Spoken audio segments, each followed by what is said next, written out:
characters got nerfed? In a franchise where for the most part everything is the same, Sacred Stones breaks this by nerfing characters from the Japanese release of the game to the international release.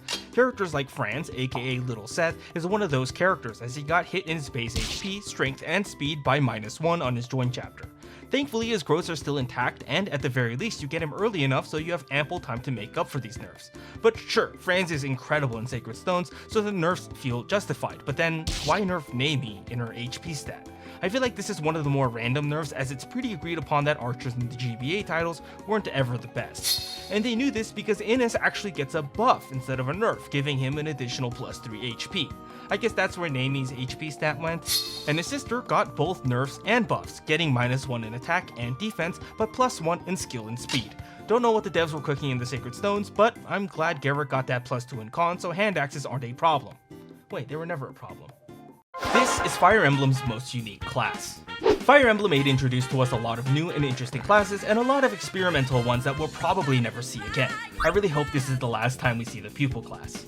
But out of all the new classes that were introduced, I think a fan favorite is the Summoner class. Available to exactly Noel and Ewan if you were to go down the dark magic path, this class lets you summon a phantom that wields an axe. The axe that it can wield will depend on the level of the summoner, which means yes, the phantom can indeed hold the devil axe. While summoning was also available to the Necromancer class, it was essentially a glorified summoner class anyways. Funnily enough, while I said it will probably never return, Izuka, an enemy in Radiant Dawn, is actually classified as a summoner but summons Lagoos instead of phantoms. Summoners in Radiant Dawn are not available to the player, so it's an enemy-only class in that game. And the summoning mechanic itself was always present in Gaiden as a generic spell, and later as something more unique to Silk, Tatiana, and Jenny, who summon Dreadfighters, Pegasus Knights, and Soldiers respectively. The wonderful world of monsters in Fire Emblem 8.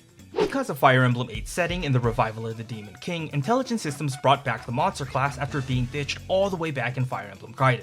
Monsters like the Revenant, Entombed, Bonewalker, Gargoyle Mogul, and the Neko Dragon, renamed the Draco Zombie for story purposes, all come back.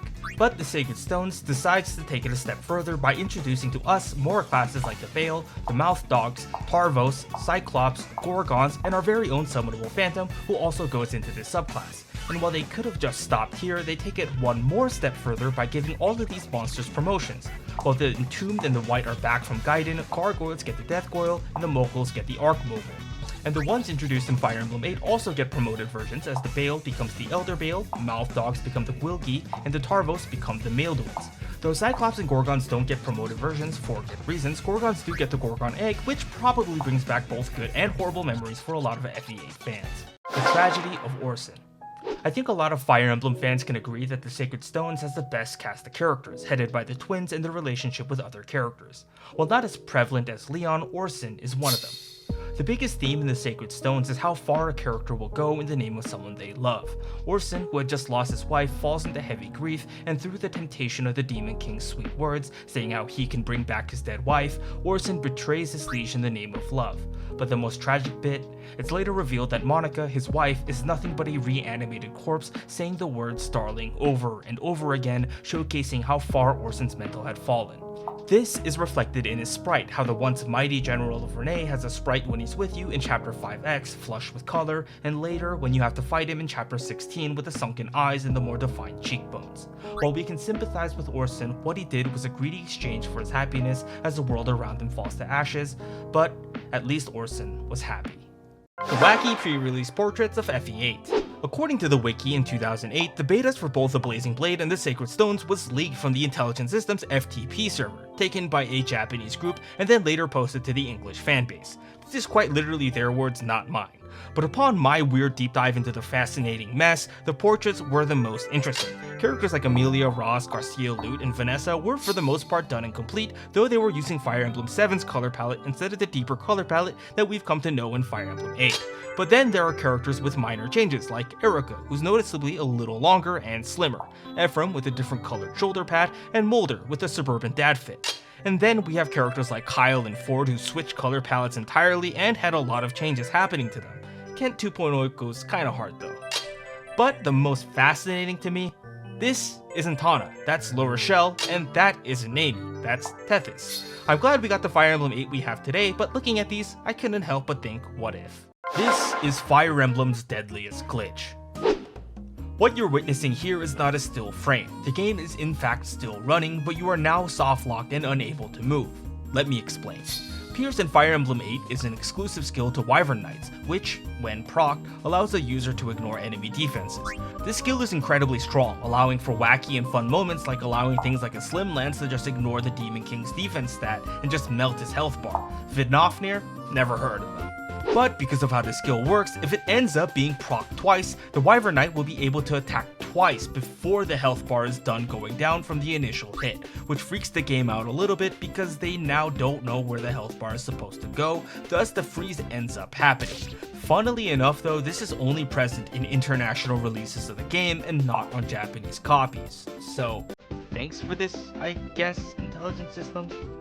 I've said it before and I'll say it again, Fire Emblem Cipher represented the characters well in a card game format. One of my absolute favorite representations of this being Joshua from Fire Emblem 8. Anyone that's played Fire Emblem 8 should be familiar with Joshua and his love of gambling. Being the gambling man that he is, and a great one at that, he joins your team by betting with Natasha, who wins and then joins your army and fights for your cause instead. This first interaction is important because it's heavily implied that Joshua rigged the bet. In fact, a lot of the support conversations with Joshua are like this, where he'll flip a coin landing on part of the coin that propels the conversation forward in a way that he wants it to. In Fire Emblem Cipher, playing Joshua means that you're harnessing your inner gacha game player in order to win against the odds. But like how Joshua can rig the bet, you too can play mind games with your opponent. By placing a card from your hand to the top of your deck, your opponent then has to guess whether it's Joshua or not, but upon guessing incorrectly, the Joshua player can destroy an orb, the orb being the equivalent of your health bar. So sometimes it becomes beneficial for the Joshua player to let the opponent win a few times and raising your opponent's confidence before springing into action with your winning hand. The twins break Cipher's rules. In Fire Emblem Cipher, the rules are very clear. You're allowed one main character, and if all the orbs, your health, is gone and you take a hit, then you lose the game. But the twins of Renee break this rule. Well, sort of. Because of how Fire Emblem 8 is structured, both Ephraim and Erica are equally important to the plot of the game.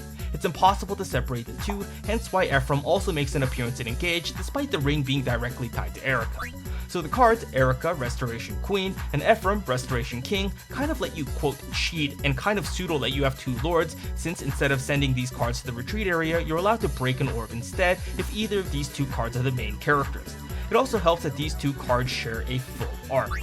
There are also a few other Ephraim and Erica cards that mention each other, like how they could pull one another from the retreat zone or give each other attack buffs. But the most notable is the final Erica card, which also features her brother having an effect called both the Princess's Holy Prayer and the Brave King's Formation. Shows how deep their sibling bond is.